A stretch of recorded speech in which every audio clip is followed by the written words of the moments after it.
Boa noite a todos, está começando mais um episódio do Papo Concreto.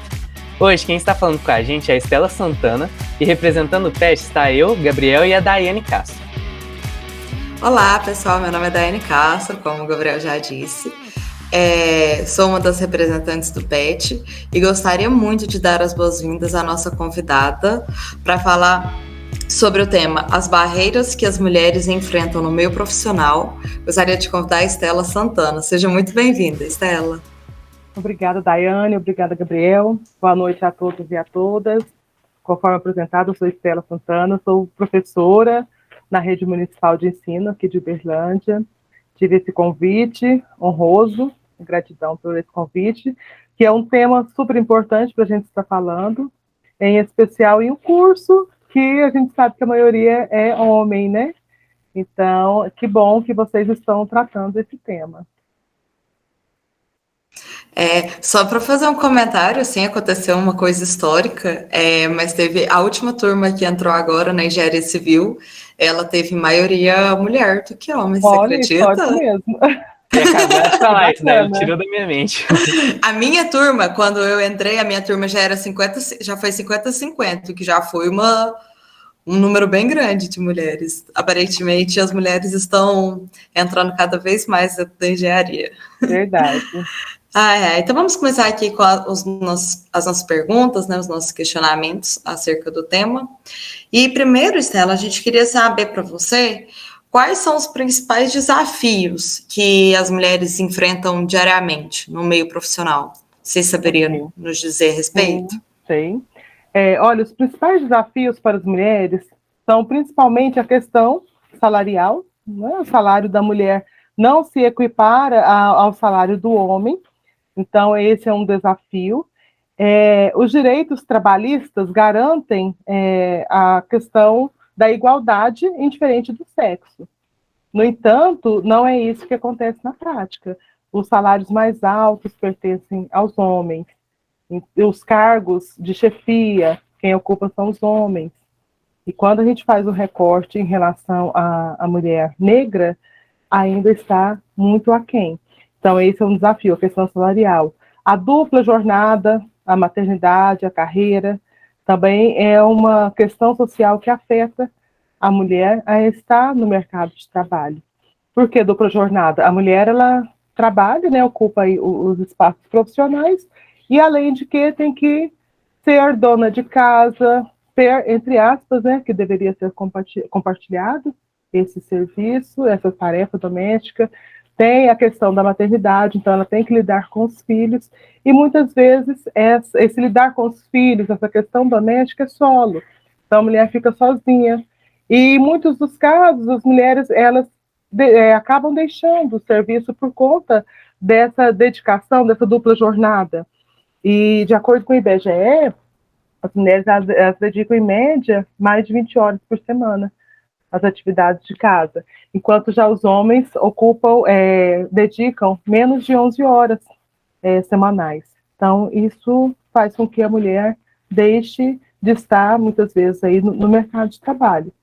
E a pandemia, ela veio agravar essa situação da mulher aí no cenário de trabalho. Muitas mulheres deixaram seus trabalhos para poder estar em casa com os filhos, que aí teve o período que os filhos não tiveram a escola, a aula presencial, né? Então as mulheres deixaram o serviço por conta disso. Outra questão que afeta as mulheres, não sei se vocês conhecem, é a síndrome da impostora. O que é isso? É a falta de autoestima, por exemplo, para desempenhar uma função em espaços tradicionalmente masculinos. E isso leva à necessidade da mulher trabalhar mais e melhor para ter direito a esse reconhecimento. Isso causa uma autocobrança, uma busca de um perfeccionismo, e isso acaba trazendo uma sobrecarga de trabalho, uma sobrecarga psicológica. Outra questão também, que é uma barreira para a mulher estar no mercado de trabalho, é o assédio no ambiente de trabalho. E esse assédio, ele tem um destaque especial quanto ao assédio moral e sexual no ambiente de trabalho, especialmente nas áreas de ciência, engenharia e medicina. E é gritante a diferença entre as mulheres e os homens nesse cenário. Por exemplo, 40% das mulheres já foram xingadas, ouviram gritos no ambiente de trabalho, enquanto 13% dos homens que tiveram essa mesma atitude. A diferença ela é bem gritante mesmo, Muito. né? Nós falando assim, a gente às vezes não trabalha tanto com números, né? Digamos assim, a gente não lê muitos dados, e quando a gente fica sabendo é bem chocante, assim. Ver em relação às horas que se dedica em casa, igual você falou da diferença, né? 10 horas é tipo quase o dobro. Assim, de 11 para 20, para mim é quase o dobro já. A diferença é gritante. Então, muito, muito gritante Agora, mesmo. outro dado também que é muito relevante, por exemplo, as mulheres não ocupam, a maioria dos cargos de chefia são ocupados pelos homens, isso é estatística. Sim. E desde 1991, as mulheres que têm curso superior, a maioria é mulher com curso superior, então elas têm mais qualificação, no entanto, os cargos de chefia, os cargos onde o salário é mais alto, está sendo ocupado por homens. Muitas vezes esses cargos de chefia também dependem muito mais do QI, né? Quem indica, do que da qualificação da em competência, si. Né? E muitas vezes, né, nós mulheres temos muito mais competência do que muitas pessoas que estão em chefias e que você vê que não tem qualificação nenhuma, que às vezes nem estudou acerca do que aquela empresa trabalha. É triste ver essa E é bom a situação. gente deixar evidente que a gente não quer ser mais, a gente quer ser tanto quanto. Não é? Então, a gente busca o que a Constituição nos traz, que são direitos iguais. Exato. Então, esses direitos, eles foram implantados, mas eles não são implementados. Ou seja, eles estão ali na teoria, né? Estão na Carta Magna, que é a Constituição Federal de 88, mas na prática isso não é real. Uhum. Você falou de direito, né, da Constituição, e aí eu estava lendo recentemente, aí eu vi que a Islândia, ela foi o primeiro país do mundo a impor igualdade salarial, né, assim. E você acha que isso demora a chegar no Brasil? O que você acha a respeito disso? Olha, na lei isso já é garantido. É igual eu falei, na lei já está garantida, a Constituição já trouxe isso. Só que na prática não é isso que acontece. Então, a gente precisa de ter políticas aí que cobrem a efetividade dessa lei. E a lei, ela sempre trouxe questões que deixaram a mulher à margem da cidadania, da participação. Por exemplo, a Constituição de 1824, na época do Brasil Império, ela trazia que quem era cidadão? Apenas os homens. As mulheres não podiam votar, nem ser eleita, porque elas não eram vistas como cidadã. Então, a mulher também não podia trabalhar em empresas públicas, não podia ser funcionária pública, apenas trabalhar em empresas privadas. Então, olha só, o endosso jurídico aí a essa não ascensão da mulher ao mercado de trabalho, né? A Constituição de 32, ela vetou o trabalho feminino e começaram as conquistas em relação ao movimento feminista, né? Então, o veto do trabalho feminino, das 22 horas às 5 da manhã, aconteceu a partir da Constituição de 32. A mulher grávida teve o direito de trabalhar, de ser dispensada, do trabalho 4 semanas antes do parto e 4 semanas após o parto. Proibiu despedir uma mulher grávida só pelo fato de estar grávida.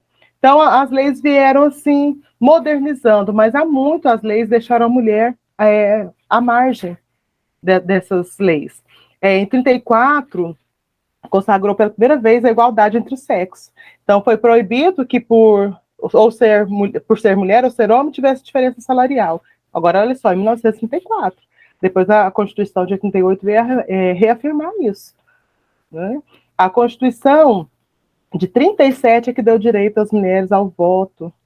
Olha o quanto nós aí temos batalhado, né, lutado contra essas leis, contra práticas machistas, né? E a Constituição de 46, ela trouxe um retrocesso, porque ela não dizia assim que não deveria ter distinção de sexo, apenas dizia que todos são iguais perante a lei. Que bom, né? Mas não é assim que que acontece na prática. E em 67, a Constituição, eu estou trazendo um processo histórico para a gente entender o porquê, né, de todo esse atraso da mulher estar no mercado de trabalho e tal, ser reconhecida e valorizada. Então, em 67, é que a mulher conseguiu o prazo da aposentadoria, que era de 35 anos, reduziu para 30. Isso, sim, a gente fala, parece que foi algo tão tranquilo, né, mas foi com muita reivindicação, com muita luta, né, com muitos fóruns, com muitos encontros, com muitos pedidos. Então, não foi algo, assim, fácil, né? A gente falando parece que foi tranquilo, mas não foi bem assim. Aí, em 88, é que conseguimos a isonomia na lei, né?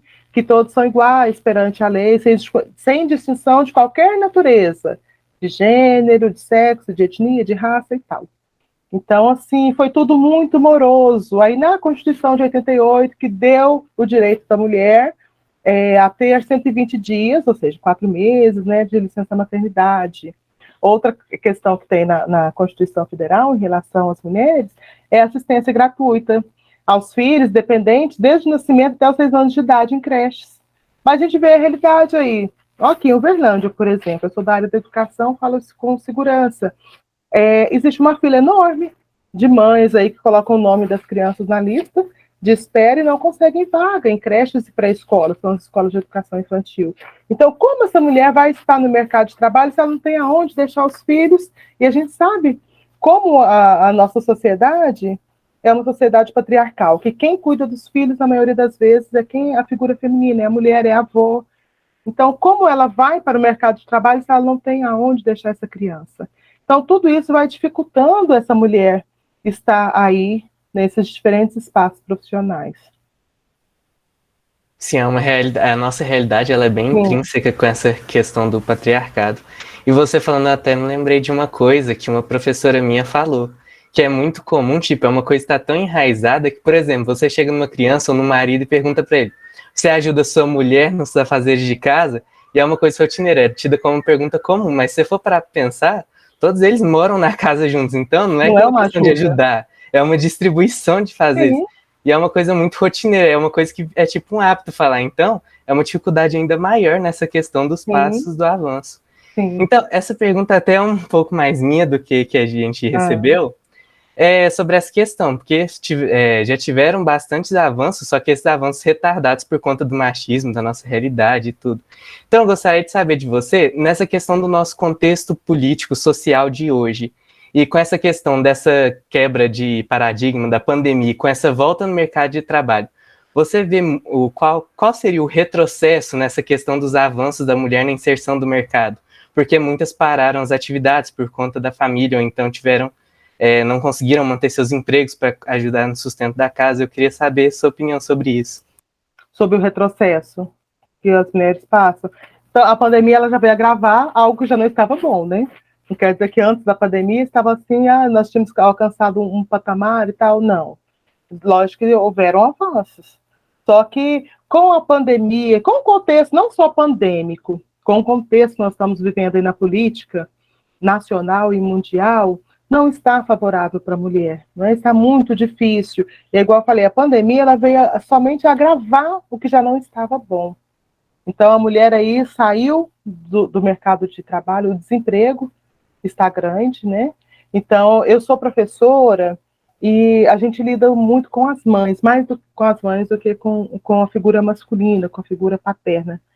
E a gente percebe isso diariamente, as mães vão à escola, elas reclamam das dificuldades que estão enfrentando. Então, a gente percebe assim, que mudou o cenário não era o mesmo de 3, 4 anos atrás. Então, está difícil para as mulheres, não está fácil. Muitas famílias têm também as avós cuidando, né, a figura feminina aí da avó, de uma tia, de uma madrinha. Então, tudo isso foi assim, elas trazem as dificuldades que elas estão enfrentando.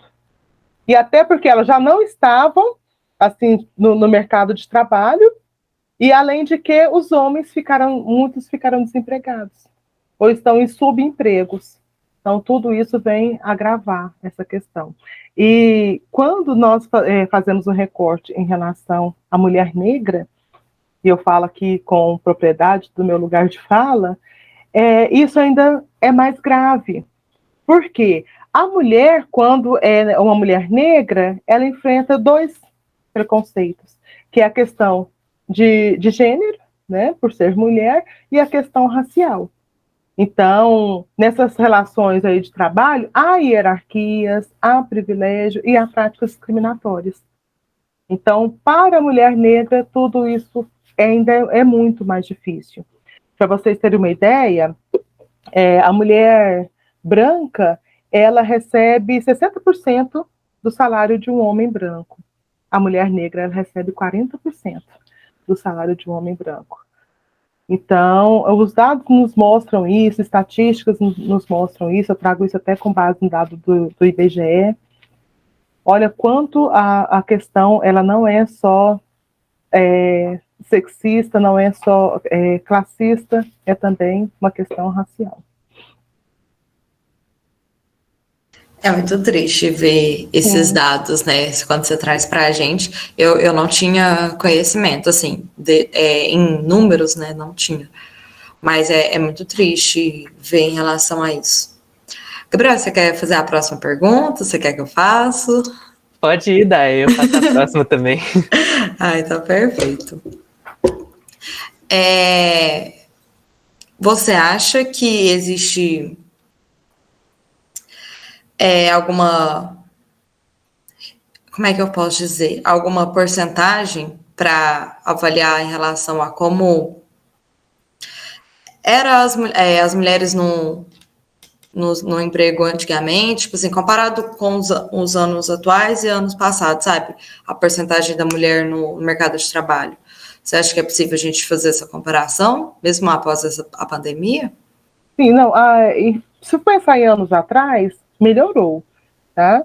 Mesmo nesse cenário pandêmico que teve um retrocesso, mas se a gente comparar, por exemplo, década de 80, década de 90, os avanços foram muitos. Inclusive, aí eu trouxe o dado do IBGE em relação à mulher na academia, né? A maioria das mulheres, na academia, as mulheres que são maioria aí, qualificadas, né? Com titulações, mas ainda não está assim, bom, 50% das mulheres estão desempregadas. Então, olha só, desempregadas. Então, não é que estão assim aposentadas, que não querem trabalhar, estão desempregadas, sem emprego. Então, não tem opção de emprego. Isso é muito sério. Então, dos desempregados, a maioria é mulher. E a maioria é mulher negra.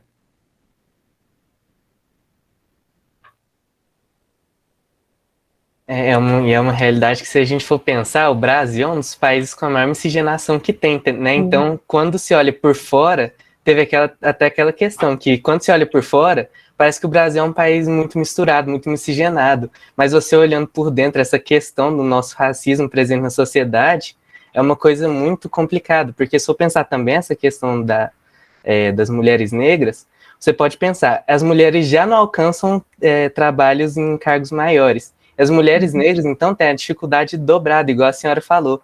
E aproveitando essa questão também, eu queria ver com a senhora conseguiria nos pensar, focalizar, por exemplo, qual que seria a principal dificuldade no nosso cenário de hoje nas mulheres no mercado de trabalho, e especialmente as mulheres negras, se tem alguma diferença do principal fator, se seria o mesmo e qual seria ele para a nossa sociedade? Da mulher branca em relação à mulher negra? Sim, e também no questão geral também, isso. Ok. A maior dificuldade é o racismo, que é um racismo institucional e estrutural. O que é o racismo institucional? É aquele racismo que ele não é individual, mas ele é tratado como resultado do funcionamento das instituições, que passam a atuar em uma dinâmica que confere, ainda que indiretamente, desvantagens e privilégios com base na raça. E aqui eu estou falando raça enquanto conceito sociológico, né? Que raça não é um conceito biológico. Então, traz uma hierarquia aí aos cargos, quem vai ocupar determinados cargos. E tem esse racismo institucional, por quê? Porque tem o racismo estrutural. Então, esse racismo estrutural é onde as instituições são apenas a materialização de uma estrutura social, ou de um modo de socialização que tem o racismo como um de seus componentes orgânicos. Tem o professor Silvio de Almeida, que ele diz que as instituições são racistas porque a sociedade é racista, ou seja, um reflexo da sociedade aí nos espaços de trabalho. Então, é onde essa mulher, seja ela mulher, ou seja ela mulher negra, que tem essa dificuldade. No caso aqui, mulher negra, nós estamos tratando do racismo. Né? Tem uma dificuldade de inserção por conta da raça. Então, aí junta o gênero e a questão racial. Mais cedo você falou em relação aos assédios, né, que a gente sofre, e é muito complicado também, né, em relação a isso. Geralmente, quando uma mulher consegue cargos muito altos, né, o que as pessoas dizem, né? Elas nunca dizem em relação ao talento, à capacidade. Aí geralmente acha que é porque estava de caso com alguém, que estava não sei o quê. Então, isso tudo é também um assédio, né? Essa maneira de pensar e essa maneira e esses vários assédios que acontecem, muitas vezes é naturalizado, é levado como uma brincadeira. Sim. Não é uma brincadeira, são práticas machistas, né? Exatamente. E isso a gente passa o tempo todo, né? Essas brincadeirinhas que a gente ouve dos chefes, e aí tem que ficar lá ouvindo, por quê? Porque senão é demitido logo em seguida. Então, essas situações, ela é muito complicado de lidar, de ouvir coisas dessa situação, né? Você gostaria de comentar a respeito um pouco mais disso? Não, eu penso assim, só uma questão, que a gente não precisa de aguentar, eu discordo de você nesse ponto. Eu penso que a gente tem que denunciar. Não, e as leis estão aí para a gente poder ir atrás, porque se a gente não denuncia, vai acontecer o que eu te falei, naturalizar esse Isso é verdade, isso é verdade. Então a gente não pode aceitar, tem que ir atrás dos nossos direitos. Lógico que muitas vezes aí a mulher fica subordinada a essas práticas machistas por conta assim, de ter que sustentar uma família, né? Por ser esteio de uma casa. Sim. Mas é uma situação complicada, porque se a gente não começar a movimentar, a fazer essa denúncia, isso vai sempre ser naturalizado. Isso é muito sério. Inclusive, tem uma pesquisa que diz que se a gente continuar com as pautas aí de gênero igual elas estão atualmente, nós vamos conseguir uma igualdade aí só em 2276. Agora imagina, então a gente tem que avançar, a gente tem que ir atrás dos direitos, tem que continuar a luta, né? Porque nós chegamos aí, estamos aí no mercado de trabalho, estamos aí na política, né? Que está tudo bem, não está tudo bem. Nós ainda temos muito a caminhar. Nós estamos engatinhando, aí com esse contexto político, com esse contexto pandêmico, nós regredimos. Então, as pautas, por mais que elas tenham aí avançado, elas estão agora bem, assim, paradas. E a gente não pode deixar. Agora, imagina, uma igualdade só em 2276, de acordo com esse cenário que a gente está vivendo. Isso é muito sério. Mais de 200 anos, né? Lutando. Sim. Mais, né? Porque a gente já lutou bastante. Uhum. É muito complicado. Eu quis dizer o aguentar realmente nessa situação de se sentir, às vezes, subordinado, né? E é uma situação muito, muito complicada. Mas eu acho que a conversa em relação a essas questões de gênero e tudo mais, elas são muito faladas e pouco, eu sinto que está sendo pouco... Poucas atitudes estão sendo tomadas. Sim. Muito se fala e pouco se faz, eu sinto. Sim. Realmente é uma realidade bem marcante. Pensar mais 200 anos é muito complicado. E eu queria fazer até mesmo para as duas, justamente por não ser muito meu lugar de fala, sobre a questão, por exemplo, do trabalho no campo de obra. Acho que a Day tem um pouco de experiência nesse cenário, que, por exemplo, já tem aquele estigma, né, de no campo de obra, a mulher ser engenheira, aquela questão dela ser ironizada, as cantadas de pedreiro. Então, eu queria fazer uma pergunta geral para vocês sobre essa questão. Por exemplo, como a mulher pode lidar com essas situações e como exercer a liderança num meio que faz de tudo para tentar rebaixar ela, para tentar excluir ela desse cenário. Eu queria ver de vocês, se vocês têm algumas dicas para as nossas espectadoras, como lidar com esses fatos. Quer falar, Daiane? deixar você falar primeiro, que é muito mais o seu lugar de fala do que o meu. Vou tentar começar. Okay. Uma vez eu participei de uma mesa redonda que, inclusive, foi na Semana de Engenharia Civil, né, que a gente fez, a última que a gente fez, que era sobre mulheres na engenharia. E eu lembro muito de uma das nossas participantes da mesa redonda falar que toda vez que alguém vinha elogiar ela, né? Ai, nossa, seu cabelo tá bonito, nossa, que roupa bonita. Ela falou assim: não quero que você elogie minha roupa, eu não quero que você elogie meu cabelo, eu não tô aqui para ser elogiada em relação à minha aparência. Se você quiser elogiar alguma coisa, me fala que trabalho bem feito. Se você quiser falar alguma coisa, fala em relação ao meu trabalho, não da minha aparência. Porque você não vai, ninguém chega no homem e fala assim: nossa, que roupa bonita que você tá usando, que calça bonita. Nossa, que cabelo bonito. Ninguém chega. Ninguém faz isso. Então, a maneira assim, eu trabalhei, né, em obra por pouco tempo, eu detestei, odiei, não gosto de jeito nenhum, não é para mim. Mas pelo pouco que eu era a única mulher da obra inteira, a obra era grande, tinha muita gente, e eu era a única mulher, né, da obra. De todos os aspectos, tá? Só começou a ter mulher no finalzinho, quando eu tava para sair já. E aí começou a ter uma mulher como ela instalava as janelas das casinhas. Mas, assim, era muito complicado. O tempo todo, ninguém te levando a sério. Tipo assim, acha que você tá ali pra brincadeira, sabe? Ai, que só porque você é mulher, tipo assim, ai, deixa passar desse jeito. Então, assim, era sempre meio que desvalorizando o que você faz. E, assim, a minha dica é sempre mostrar que você tá ali, você não tá ali pra brincadeira, que você tá ali para trabalho mesmo, para ser respeitada. Sempre mostrar o lugar que você tá. Sempre se impor ao máximo. E aí, muitas vezes também eu falo isso, mas muitas vezes também você tem que tomar cuidado com as pessoas que você tá mexendo, né? É muito perigoso para nós. Então, assim, eu morria de medo. Todos os dias que eu trabalhava, eu sentia medo. Mas, graças a Deus, nunca passei por nada, né? Assim, desesperador. Mas eu tinha medo de ir no banheiro, tinha medo de ir no banheiro, e às vezes, porque o banheiro ele não era 100%, tipo, não era parede, sabe? Porque de obra não é parede, né? Geralmente é só um trenzinho, assim, que eles fazem. Então, assim, tinha medo de, às vezes, no banheiro ter alguém me olhando por cima. Então, tudo isso, assim, mas é sempre tentar se impor mesmo, mostrar que as pessoas precisam te respeitar, independente de qualquer coisa. O seu cargo, então, tem que te respeitar.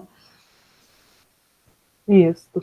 Eu não vou falar, Gabriel, em relação ao trabalho numa obra, porque eu não sei falar muito desse contexto. Mas, assim, pensando de uma forma geral, comparando aí as mulheres com os homens, a gente escuta muito, por exemplo, nossa, você dirige tão bem, parece um homem. Eu não aceito umas falas assim. Ela fala, não, eu dirijo bem.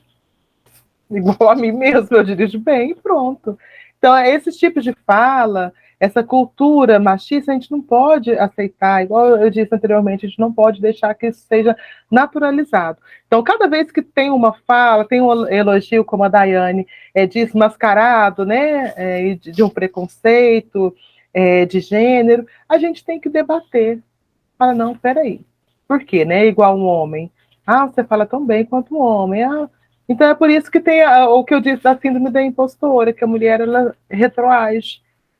Então precisa de mudar. Então a gente precisa de bater o pé. E os homens precisam estar com a gente nessa luta.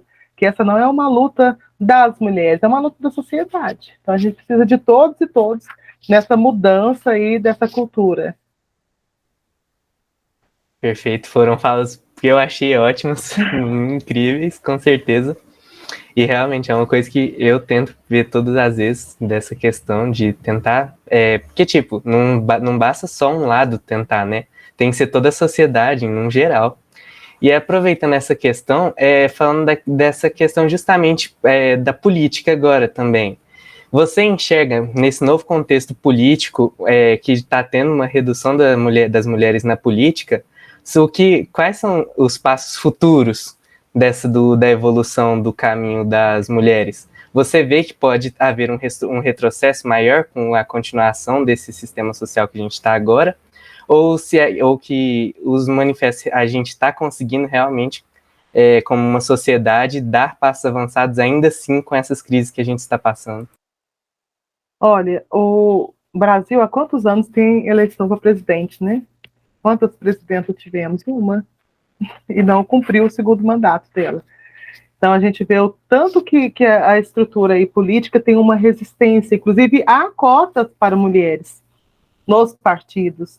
Há cota para, não sei se a palavra certa é financiamento, mas parte das verbas para candidaturas, elas são para mulheres. Muitas mulheres reclamaram que não receberam. Então, aí a gente ainda tem uma resistência muito grande para que as mulheres ocupem esses espaços ditos de homens, não é? E a gente precisa de mudar isso através dessa resistência, a gente precisa de estar votando em mulher. Então, eu já tem um tempo que estou votando em mulher. Às vezes até voto em um homem, mas eu quero ver se ele tem na pauta dele essas questões de gênero também. Porque também não basta só apenas ser mulher, né? Nós temos que ter outras reivindicações aí. Então, quando é uma mulher negra, por exemplo, aí sim eu quero votar, mas também não basta ser uma pessoa negra se não tem uma consciência negra. Então, são pautas que a gente precisa estar de olho. Enquanto mulher, a gente precisa de olhar. Por que eu não voto mulher? Eu reivindico a mulher nos diferentes espaços, mas na hora de escolher, aí, por exemplo, em uma empresa, quem é a pessoa que eu vou indicar para determinado cargo, eu escolho homem. Quando eu vou votar, eu voto em homem. Então, a gente precisa de ter esse cuidado, sim.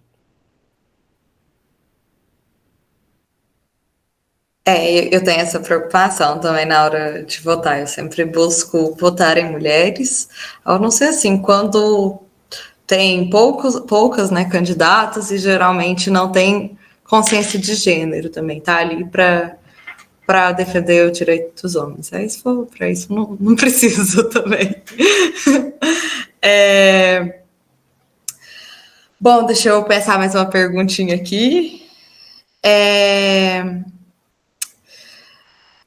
Você acha que é possível a gente buscar alguma solução para esse caso? Para esse caso, assim, das mulheres na profissão? Política? É. Ah, tá, no geral. Pode ser na política primeiro, depois a gente vai para o geral. Sim. Olha, na política, eu penso que é igual eu falei, nós precisamos estar colocando mulheres, nós somos maioria, não tem porquê, né? As mulheres são mais de 50% aí da população, então nós temos que estar nos colocando nesses diferentes espaços de poder. Isso é uma questão que a gente não pode abrir mão, né? E falando já de uma forma geral, nós temos que questionar as estruturas das empresas, né? Ajudar as mulheres a estarem nesses espaços aí de academia. Então, uma coisa que eu sempre faço, por exemplo, na escola que eu trabalho, eu vejo assim a dificuldade. Eu trabalho numa escola de educação básica, então a maioria quem é mulher, né? Mas eu vejo a dificuldade também delas estarem dando continuidade aos estudos na academia. Então, faz uma graduação, às vezes uma pós e parou. Eu estou cursando mestrado, e as pessoas questionam, como que é o mestrado? Vamos lá, vamos fazer. Então, a gente tem que dar as mãos para as outras mulheres. A gente precisa de ajudar. Tem que ser um serviço cooperativo, uma prática cooperativa. A gente não pode deixar que as mulheres estejam sozinhas. Então, votando em mulher, questionando as estruturas que estão aí, ajudando, dando as mãos, levando as mulheres. Então, a gente que já está num determinado espaço, que a gente sabe o quanto foi difícil para estar, a gente precisa de trazer outras. Eu penso que é um compromisso que nós devemos ter. Perfeito, Estela. Aí agora, para finalizar, uma última perguntinha, prometo que a gente já está acabando. Ok. Só dessa questão, por exemplo, da questão da luta. Eu queria saber como a senhora enxerga a relação, por exemplo, dos novos meios de divulgação. Por exemplo, com essa ascensão das televisões, com essa ascensão das tecnologias para ajudar a divulgar. Só que, ao mesmo tempo, elas têm aquele lado mais negro, que muitas vezes podem desvirtuar uma visão social, uma visão de luta, tanto quanto podem ajudar. Então, eu queria saber como você enxerga essa balança da mídia hoje em dia. Olha, se ela tem um lado negro, ela tem um lado bom. Só fazendo uma crítica construtiva aqui, tá? Se a mídia tem esse lado negro, ela tem um lado... Obrigado. Muito bom. Mas, assim, você está falando em relação à mídia colaborando com a mulher nos diferentes espaços, seria isso, não é? Isso, porque ela tanto colabora como também pode atrapalhar. Eu fiquei com o lado negro aqui, me perdi. Não me Acontece. Ok, a gente vai se policiando. A mídia, ela ainda traz a mulher valorizando o corpo, né? Não traz a gente quanto mente.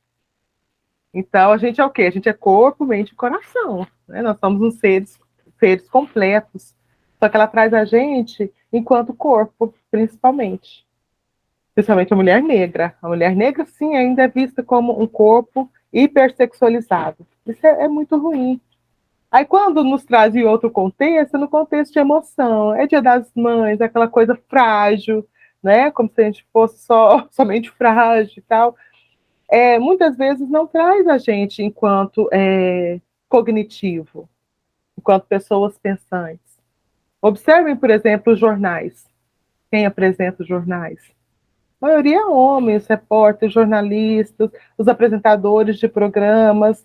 Quando são mulheres ligadas à cozinha, não é? Nada contra, podemos estar na cozinha, estamos também na cozinha, mas a gente também é ser pensante, a gente também quer estar aí debatendo política, não é? Eu gosto muito dos programas, por exemplo, do canal da TV Universitária, da TV Cultura, que tem lá o Roda Viva, que tem uma mulher que media. Eu acho muito importante trazer essas mulheres, mas ainda são poucas. E ainda é o corpo hipersexualizado. Infelizmente, nós ainda temos muito aí a conquistar. Rapidinho, assim, só para complementar a sua fala.